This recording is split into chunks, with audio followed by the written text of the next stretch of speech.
जय भोलेनाथ। अक्षय तृतीया के दूसरे एपिसोड में आपका बहुत बहुत स्वागत है। जैसा कि पिछले वीडियो में मैंने आपसे अक्षय तृतीया में मुहूर्त की बात की थी, उसमें उपायों की बात की थी। आज मैं आपसे बात करूंगा अक्षय तृतीया और परशुराम जयंती के इतिहास के बारे में। अक्षय तृतीया और परशुराम जयंती एक ही दिन होती है और ऐसा उल्लेख मिलता है हमारे शास्त्रों में, पुराणों में भी, कि इस दिन जो भगवान परशुराम थे, भगवान परशुराम की यदि बात करें तो भगवान परशुराम भगवान विष्णु जी के 10 अवतार हुए हैं, दशावतार, उसमें से छठे अवतार माने जाते हैं कि छठे अवतार भगवान परशुराम थे। और भगवान परशुराम जो हैं वो भृगु ऋषि के पौत्र थे और इनके पिता जो थे वो जमदग्नि थे और रेणुका जो माता थी इनकी, रेणुका माता के गर्भ से इनका जन्म हुआ है। और यदि रेणुका जी की भी बात करें तो उनका संबंध जो है वो रघुकुल से है।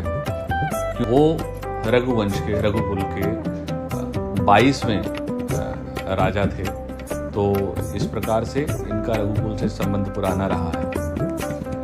और इस दिन भगवान परशुराम का जन्म हुआ था। और भगवान परशुराम की यदि शौर्य की बात करें तो 21 बार इन्होंने क्षत्रियों से इस धरती को अरिक्त किया है। भगवान परशुराम के शिष्य भीष्म पितामह, कर्ण, ये दोनों ही भगवान परशुराम के शिष्य रहे हैं। इसके साथ साथ अगर बात करें तो हमारे इतिहास में बहुत ही कम लोग थे जो शब्द वेदी बाण चला सकते थे, जिसमें कर्ण, भीष्म पितामह, महाराज दशरथ, भगवान परशुराम, पृथ्वीराज चौहान, ऐसे बहुत कम लोग थे जिनके पास शब्द वेदी बाण यानी कि आवाज़ सुन के उस दिशा में तीर चलाने की जो कला थी, बहुत कम लोगों के पास थी। तो उसमें भगवान परशुराम एक थे। इस दिन गंगा पर स्नान करना बहुत शुभ माना गया। उसके पीछे का एक कारण है। इसका उल्लेख आपको स्कंद पुराण में भी मिलेगा, जहाँ पे भगवान परशुराम के जन्म के बारे में बताया गया है। तो इसमें आपको इसका उल्लेख आपको स्कंद पुराण में भी मिलेगा। और वहाँ पर बताया गया है कि इसी दिन भागीरथ जो है वो माँ गंगा को इस धरा पर लेकर के आए थे।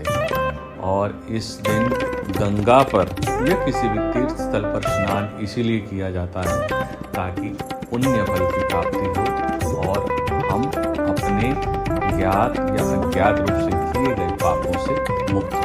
तो तीर्थ स्थान पे आज के दिन स्नान करने का जो कारण है वो यही है। दूसरी चीज, यदि दक्षिण भारत की बात करें तो दक्षिण भारत में एक स्थान है शिवपुरम।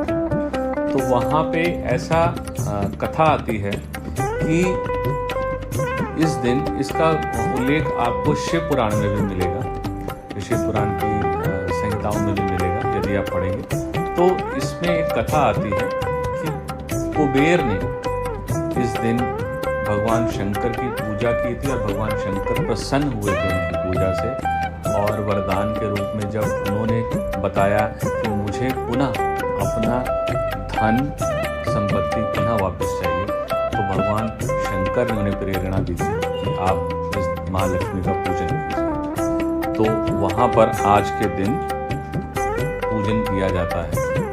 और इसके साथ साथ यदि महाभारत की बात करें तो आज ही के दिन युधिष्ठिर को देवताओं से अक्षय पात्र मिला था। उस पात्र से ऐसा कहते हैं कि वो अनाज का दान करते थे, लेकिन वो पात्र जो है वो कभी भी रिक्त नहीं होता था, कभी भी खाली नहीं रहता। तो इस प्रकार से उस दिन से ही माँ अन्नपूर्णा की भी पूजा की जाने लगी ताकि हमारे घरों में माँ अन्नपूर्णा की कृपा बनी रहे, उनके भंडारे सदैव पूर्ण रहें और जो हमारे पास है उसमें से कुछ हिस्सा जो है हम दान भी करें तो हमें पुण्य भी मिलेगा और किसी न किसी प्रकार से हम किसी की जो सहायता है वो भी कर सकते हैं। परशुराम जयंती की अगर बात करें तो भगवान परशुराम का, जैसे मैंने आपको एक बात बताई कि भगवान परशुराम दशावतार में से छठे अवतार थे, लेकिन एक बात बताने में भूल गया था। भगवान परशुराम दशावतार में से छठे अवतार तो थे ही, लेकिन सप्त ऋषियों में से भी एक हैं और 8 चिरंजीवी जो हैं, अष्ट चिरंजीवी में से भी भगवान परशुराम एक हैं। तो इस दिन यदि हम भगवान परशुराम का भी पूजन करते हैं तो बल और बुद्धि दोनों ही उनके द्वारा आशीर्वाद के रूप में हमें प्राप्त होती है। और ऐसी भी मान्यता है कि इस दिन भगवान ब्रह्मा जी के पुत्र अक्षय कुमार का भी जन्म हुआ था।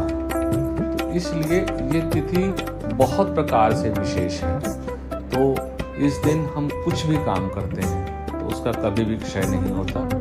तो ये मैंने आपको संक्षिप्त रूप में जो अक्षय तृतीया है और परशुराम जयंती उसके इतिहास के बारे में बताया, उपायों के बारे में बताया। यदि इस जानकारी को देते हुए मुझसे किसी प्रकार की कोई भी त्रुटि हो गई हो तो उसके लिए क्षमा की याचना करता हूँ और माँ भगवती और प्रभु भोलेनाथ के चरणों में आपकी मंगल कामना करता हूँ। आप सदैव प्रसन्न रहें, मस्त रहें और जीवन में हमेशा उन्नति करें, आरोग्यता आपके जीवन में आए, आपके स्वास्थ्य में रहे।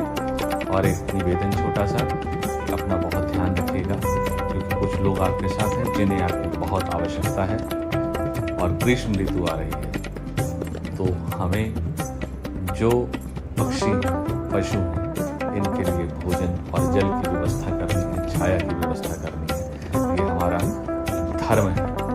तो कृपया इसे ज़रूर कीजिएगा, बहुत बहुत बहुत पुण्य मिलेगा। जय भोलेनाथ।